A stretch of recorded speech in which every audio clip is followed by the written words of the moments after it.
Масtarбы, урматтуу коллегалар, урматтуу төраға, регламентке лайық фракциянын чечими менен мен өзүмдүн кыска ой пикирим менен бөлүшүп коеюн деп туура көрдүм.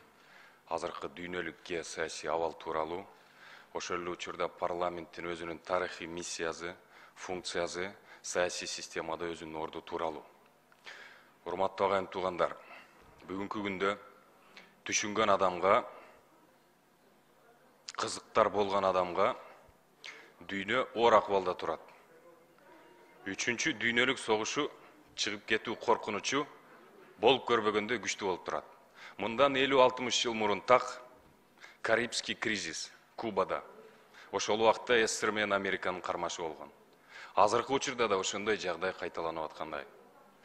Ушундай учурда мен ойлоп турам, аталган геосаясий кризис сөзсүз түрдө дүйнөдө канча мамлекет болсо, ошонун бардыгына түз же кыйыр түрдө таасирин тийгизет.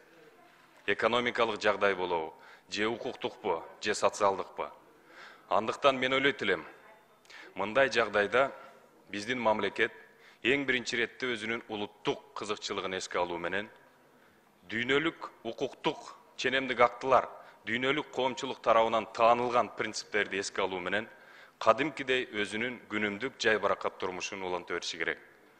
Ушундай жагдайларда Англиянын белгилүү премьер-министри, дүйнөлүк масштабта эң авторитеттүү мамлекеттик ишмерлердин бири Уинстон Черчиллдин айтканы бар. Тышкы саясатта Англиянын түбөлүктүү достору жок. Тышкы саясатта Англиянын түбөлүктүү кызыкчылыктары болот деп. Мен ойлойт элем, биз сөзсүз түрдө ушундай жагдайда, мындан кийинки окшош башка жагдайларда эң биринчи иретте Кыргызстандын 6 миллион калкынын кызыкчылыгын эске алуу менен өзүбүздүн ишибизди уланта беришибиз керек. Экинчи маселени айтып кетким келет, урматтуу агайын туугандар. Бул ачуу чындык. Мүмкүн кээ бирлерибизге жакпайттыр. Бирок коомчулук карап жүрөбүз бардыгыбыз. Социалдык түйүндөрдөн маалыматтарды алабыз. Бүгүнкү күндө биздин парламенттин кадыр баркы төмөн болуп түшүп кетти. Буга объективдүү, субъективдүү себептер бар. Буну бардыгыбыз билебиз. Андыктан мен ойлойт элем, акыркы 30 жыл аралыкта биздин Кыргызстандын саясаты жалаң чукулашмай, ушак таратмай, бирин-бири жамандамайга өтүп кетти. Келгиле жаңы саясий принципте негизделген жаңы саясий кадамдарды баштайлы. Ынтымакка келейли. Белгилүү кыргыз эл жазуучусу Төлөгөн Касымбеков Сынган кылыч тарыхы романында, көбүңүздөр окусаңыздар керек, айтып кеткен. Бузулар үйдөн эң биринчи ырк кетет, ынтымак кетет. Атасынан намыс кетет.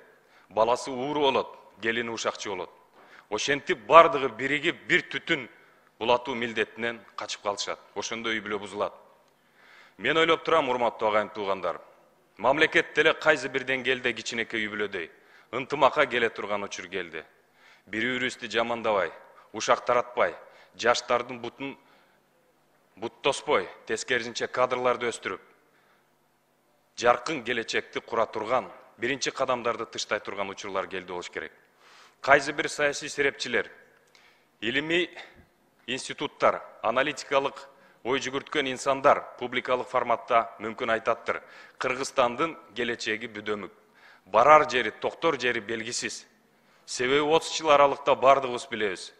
6 миллион калктын 2 миллиону боздоп Россия Федерация менен Казакстандын кең талааларында жүрөт. 6 миллион калкка 5 миллиард доллар тышкы карыз.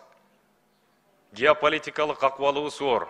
Экономикалык жагдай бардыгыбыз билебиз. Бирок ошентсе дагы мен ишенгим келип турат. Кыргызстандын келечеги сөзсүз түрдө болот. Бул талашсыз. Кыргызстан өзүнүн татыктуу, кадырлуу, барктуу ордун дүйнөлүк аренада, дүйнөлүк саясий картада сөзсүз табат. Ошончу, урматтуу агайын туугандар, мен сиздерди бардыгыңыздарды чакырып кетем. Эзелтен бери адам баласы пайда болгон жерде парламенттин ролу мамлекеттин алдыга же артка, оң же терс кетүү жолуна эбегейсиз салымы чоң болгон. Парламентте ушул трибунада ушактар эмес, коммерциялык жолдор менен чечимдер эмес, мамлекеттин кызыкчылыгын эске ала турган улуу сөздөр айтылса деген тилегимди, ниетимди сиздерге айткым келип турат. Мүмкүн жаман көрөсүздөр, жаш бала келип алып бизге эмне акыл үйрөтүп атат деп. Бирок мен айтып коюшка милдеттүүмүн деп ойлойм. Рахмат, урматтуу ага туугандар. Рахмат, Медер Куанычевич.